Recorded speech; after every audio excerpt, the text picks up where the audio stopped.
저희가 지금 2019년 올해 정말 안타까운 일을 많이 겪었습니다. 17년에 법 개정이 있었고 작년 6월에 경북 영암에 이제 경관 사망 사고가 있었고 작년 연말에는 이제 임세원 교수의 사건이 있었고 올해 4월부터 5월 달까지는 연이어서 5건의 사고가 있었습니다. 그 다음에 이제 가족협회와 또 전문가들이 10년 이상 했었던 이런 편견 해소를 위한 노력들이 마치 10년 뒤로 돌아간 것처럼 부산에서 이제 뜻있는 분들이 주거 시설을 만들려고 그러는데 주민이 반대하기도 하고 오산의 한 정신병원에 대한 반대는 어떤 한 국회의원이 또 막말을 하기도 해서 여러 사람의 눈살을 찌푸리게 하는 일도 있었지만 이게 지금 현실입니다. 과연 그럼 이런 사고의 결과가 이런 방향으로 가는 것이 맞을까? 그게 과연 성숙한 사회인가? 어디로 가야 할 것인가를 이제 오늘 말씀드리고 싶습니다. 사실 중증 정신질환에 대해서 그동안은 가족 책임자였다고 해도 과언이 아닌 것 같습니다. 실제 일본에는 1950년대까지 사택감치법이라는 게 있었습니다. 여기 얼마 전에 TV에 나온 건데 이렇게 집안에다가 밖으로 나올 수 없는 시설을 만들고 중증 정신질환 환자분들을 가둬놓을 수 있었습니다. 그걸 법으로 보장해 놨었습니다. 그럼 그 책임이 누가 있습니까? 가족에게 있지 않습니까? 그리고 심지어 이게 불과 2013년까지 일본에는 정신질환의 가족의 자타의 방지 의무 조항이 있었습니다. 이 질환 때문에 남을 다치거나 자기를 다치게 하는 것을 예방할 책임이 가족에게 있다는 거였습니다. 그게 철폐된 게 불과 지금 10년이 안 되는 거죠. 저희 법 조항에도 이런 게 아직 남아 있습니다. 보호하고 있는이라는 표현이 있고 해치지 않도록 유의해야 되며 노력해야 된다라는 조항이 아직 남아 있습니다. 어떤 질환에도 사실 찾기 힘든 경우이겠죠. 또 유기해서는 안 된다 이런 조항도 아직까지 남아 있습니다. 반면 일본에는 이제 이게 철폐가 돼서 지금은 법에는 빠져 있는 상황입니다. 그리고 굳이 이렇게 법에 적어놓지 않더라도 실제 여기 있는 많은 가족분들께서 감당해 오셨습니다.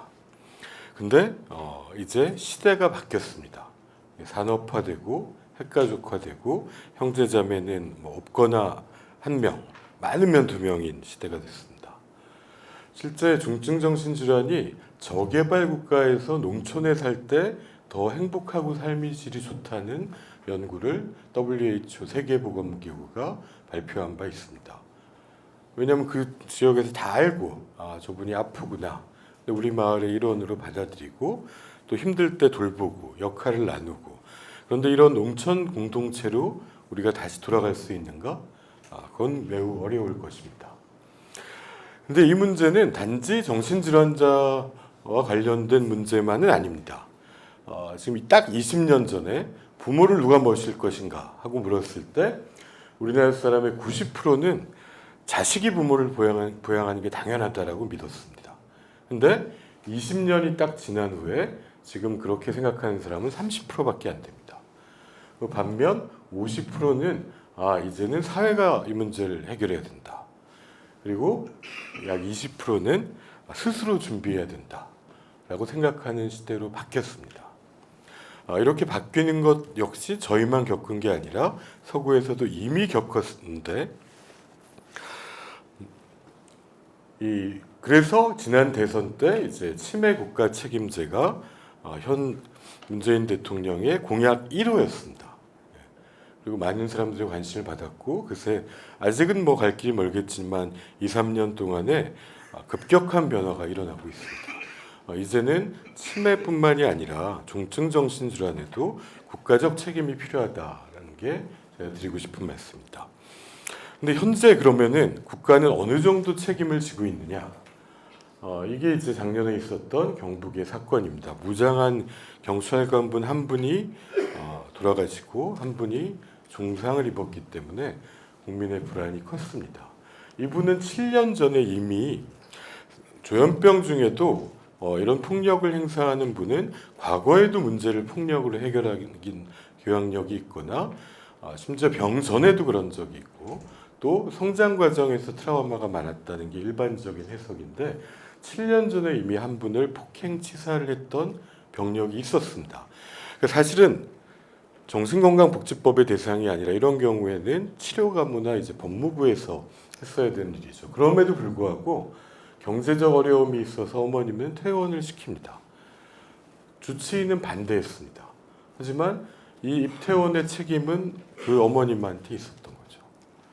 그 다음에 집으로 가서 바로 중단됐고 어떤 서비스도 제공되지 못하다가 3번 경찰이 출동했는데 3번째에 그런 안타까운 사고가 있었습니다.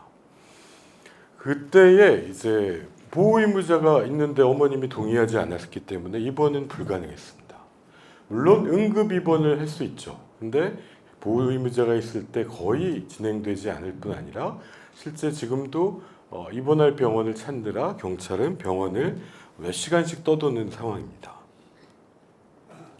근데 이게 다른 나라에서는 어떻게 하는가는 이 경우의 입원은 자타의 위험이 있을 때는 국가가 책임지는 걸로 판사가 판단하더라.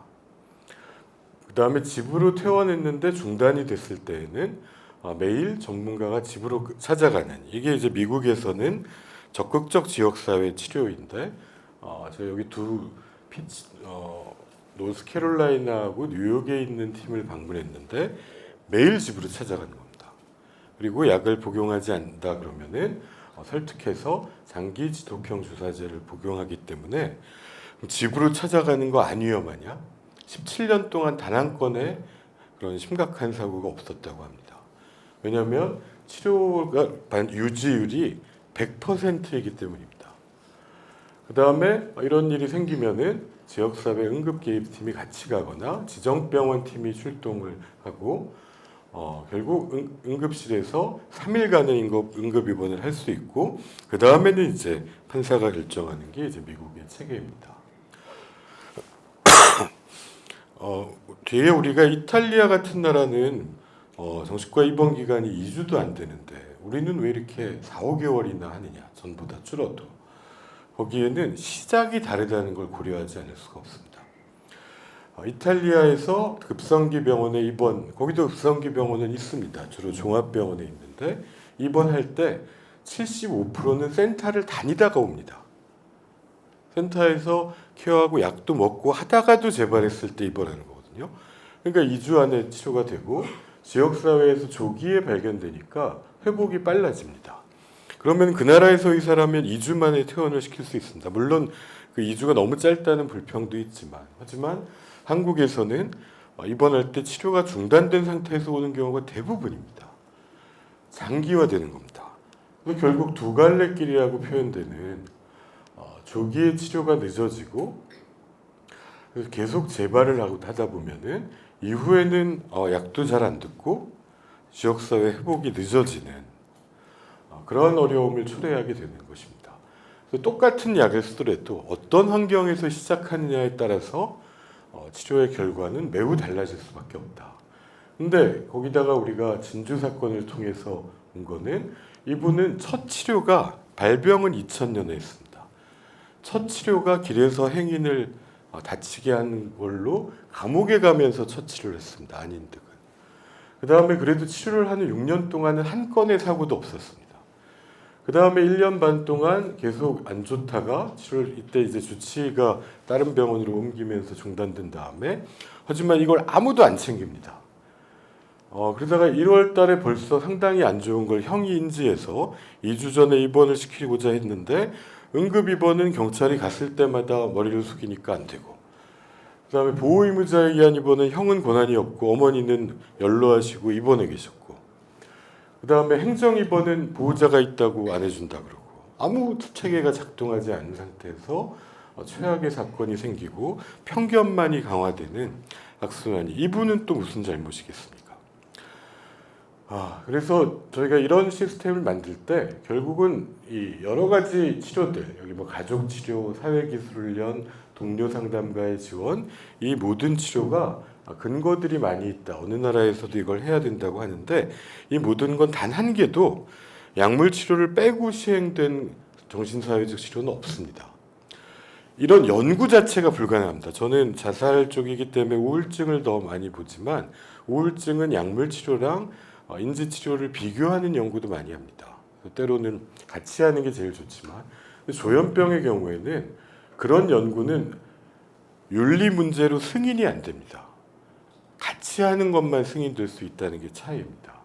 그러면은 그걸 이제 지역 사회에 어떻게 만들어야 되느냐?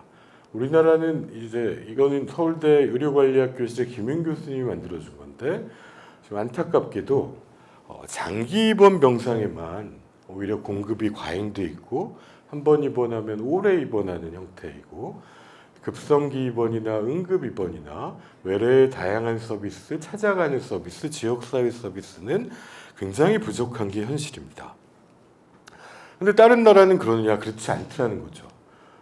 이거는 뭐 미국에서는 의료보험 서비스이고 대만도 이걸 의료보험으로 보장하고 있고 그리고 일본도 납병원이나 퇴원 후 사례 관리로 집에 찾아가는 서비스를 지금 한 달에 23,000건씩 진행하고 있습니다. 미국도 옛날에 이랬습니다. 이게 주립병원의 모습입니다. 굉장히 열악했습니다. 근데 60년대부터 인권에 대한 관심이 높아지면서 케네디가 정신건강위원회를 만들자고 하고 탈수용화를 시작했고요. 근데 1998년, 20년 전이죠. 이때에 어떤 일이 있었냐면 이때에 뉴욕이나 아니면은 북유럽이나 비슷합니다. 국민소득이 3만 불을 넘어갑니다. 지금 우리랑 똑같죠. 근데 가족들은 핵가족화됩니다. 그 탈수용화가 시작됐습니다. 그때 지하철에서 한 조현병 환자가 뉴욕 시민 한 명을 밀어서 사망하게 된 일이 있었는데 이 일이 뉴욕에서 이런 일이 3건이 연달아 발생합니다. 그 다음에 다 가둬놔야 된다 이렇게 주장하는 사람도 없진 않았겠지만 그게 결정적으로 바뀐 계기를 우리나라 카미에 해당하는 미국의 남이 정신장애 연대가 외래치료 지원제, 외래치료 명령제도라고도 불리는 이 제도를 제일 처음 주장합니다. 환자가 보호자 단체가 이거를 먼저 주장합니다. 그리고 실제 이 법이 통과돼서 지금은 뉴욕이 영구적인 법이 됐고 그래서 이런 일을 있었던 분은 이 대상이 돼서 치료비는 다 주에서 부담하고 지속적인 치료를 받게 됐는데 제일 놀라웠던 거는 이 환자분이 25년형을 선고받아서 아직도 감옥에 있는데 본인이 그때 내가 왜 그랬는지 모르겠다라고 하면서 이 법을 찬성하는 인터뷰를 합니다. 나 같은 피해자를 막아야 된다고. 그리고 나서 생긴 변화가 뉴욕에 주민이 2천만 명 있는데요. 정신보건국 공무원이 14,000명 있습니다. 공무원의 10분의 1이 정신건강을 위해서 일하는 겁니다. 이건 어떻게 가능하냐? 미국은 사보험의 나라인데 이 정신건강의 문제보다 항상 조금 몇 년 앞서 해결되는 문제가 발달장애의 문제입니다. 부모님들이 열심히 싸우시잖아요. 작년에 청와대 앞에서 발달장애인 부모님들이 이렇게 거의 무릎으로 기어가는 투쟁을 하고 청와대에서 연 2천억 규모의 발달장애 예산을 투자해서 발달장애 국가 책임제를 하겠다고 발표한 적이 있습니다. 다음번 대선이나 다음번은 이제 저희가 할 차례라고 생각합니다. 그 다음에 뉴욕주의 14,000명의 국회의원이 이걸 하고 이제 서울과 뉴욕은 예산이 6배밖에 차이 안 납니다. 인구 대비로 하면 2배 차이밖에 안 납니다. 우리나라가 그렇게 성장했습니다. 근데 정신보건 예산은 100배가 차이 납니다. 그만큼 우리는 아직 할 일이 많고 또 더 좋아질 수 있고 그런 것들이 이게 다 정신병원이었는데 이제 요거 하나만 정신병원으로 쓰고 다 주거시설로 씁니다.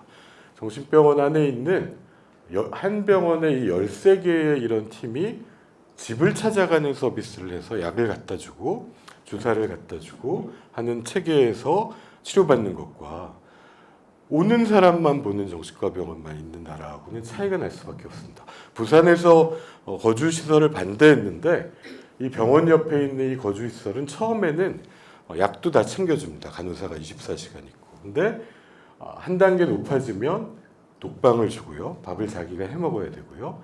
맨 최종 단계 4단계 주거시설은 그냥 아파트입니다. 여기 아무 간판이 없습니다. 여기는 조현병 환자분들과 사회복지사 4명이 근무합니다. 근데 그 사회복지사는 주치의하고 매주 소통을 하고 상태를 알려주고 그렇게 하기 때문에 사고가 생긴 적이 거의 없고 그래서 이런 시설을 만든다 그럴 때 주민들이 반대하지 않는 겁니다. 이런 지원 체계와 주거가 있어야 지역사회에서 살 수 있다는 겁니다. 그 다음에 그 액트는 이런 건물에 요 분이 뭐 하는 사람일 것 같으십니까? 이분이 간호사입니다. 얼굴은 험상궂지만 그래서 좀 약을 챙겨주고 있지 않습니까? 여기 주사가 있고 매일 이걸 들고 집을 찾아가는 겁니다. 그러니까 어떻게 그랬더니 100명 전부 입원한 경력이 있던 사람이 작년에는 100명 중에 딱 1명만 16일 동안 입원한 게 전부고 99명이 한 번도 입원하지 않더라는 거죠. 똑같은 약을 복용하는 겁니다. 이 나라 사람입니다. 여기도 장기적응주사제 우리나라에도 그대로 있습니다. 근데 왜 우리는 오래 입원하고 거기는 짧게 해야 되느냐는 이런 나머지 시스템의 차이입니다. 그 다음에 이제 일본과 우리의 제일 큰 차이는 이 복지 서비스를 정신장애인도 20-30%를 복지관에도 정신장애인 서비스가 있고 주거시설에도 정신장애인 TU가 있다는 게 가장 큰 차이고 동경의 센터에는 한 센터에 정신과 의사가 10명씩 있습니다. 이 사람들 다 공무원입니다. 그 공무원들이 뭐 하냐면 집을 찾아가는 겁니다. 이 동네에 어떤 조현병인 것 같다고 누가 얘기를 해주면 공무원과 정신과 의사가 집으로 찾아가서 만나는 게 법으로 규정돼 있으니까 조기에 발견하더라는 겁니다. 그 다음에 대만은 1995년부터 우리가 지금 얘기하는 납병원, 재활시설, 중간집에 정신요양시설까지 간호사가 운영하는 전부 의료보험 서비스로 제공하고 있습니다. 정신과 중환자실이 있어가지고 초기에부터 집중 서비스를 2명의 환자당 1명의 간호 인력이 보고 퇴원하고 그럼 집에서 가서 주사 주고 하는 거 똑같이 했습니까? 우리보다 이제 소득 수준이 낮은데도 이거 합니다. 벌써 20년 전부터 한 겁니다. 그렇게 보면 저희는 너무 늦은 겁니다. 그리고 입원해 있을 때부터 이런 재활 서비스를 배식이 아니라 높은 단계를 제공해서 자격증을 따고 나오게 해줄 수 있다는 게 또 큰 차이라는 것입니다. 이탈리아에 정신병원이 없느냐? 그 정신병원은 국립정신병원 문은 실제 다 닫았습니다.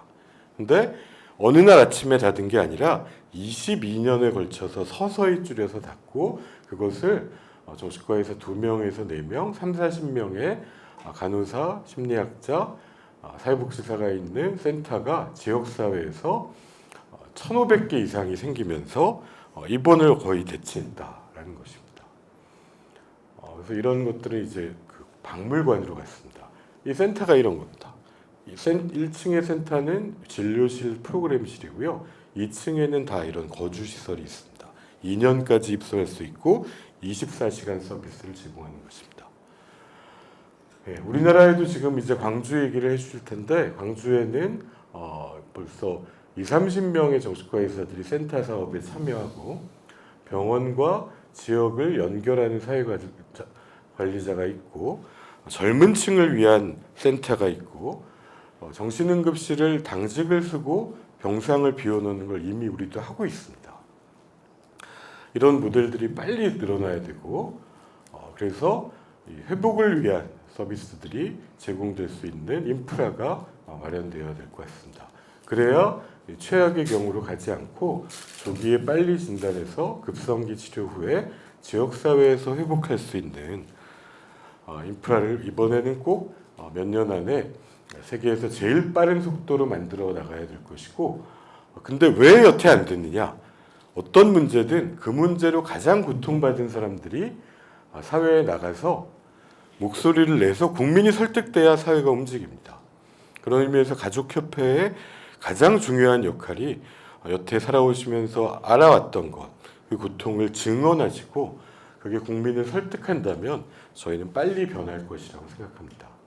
그래서 어느 날 나온 게 아닙니다. 그런 여러 가지 목소리들이 치매 국가 책임제를 만들었다면 저희도 다음 대선에서는 정신질환에 대한 국가 책임제를 만들 수 있는 방향으로 가야 되겠다. 또 그것이 작년에 저희 학회 회원이기도 하고 저희의 친구이기도 하고 우리 보셨던 환우분들도 계실 텐데 그 최악의 상황에서 우리 유가족분들이 안전한 진료 환경과 함께 마음이 아픈 사람들이 편견과 차별 없이 쉽게 치료와 지원을 받는 사회를 말씀해 주셨습니다. 그것을 저희 대한신경정신의학회도 가족협회와 함께 꼭 만들어가고 싶습니다. 예, 감사합니다.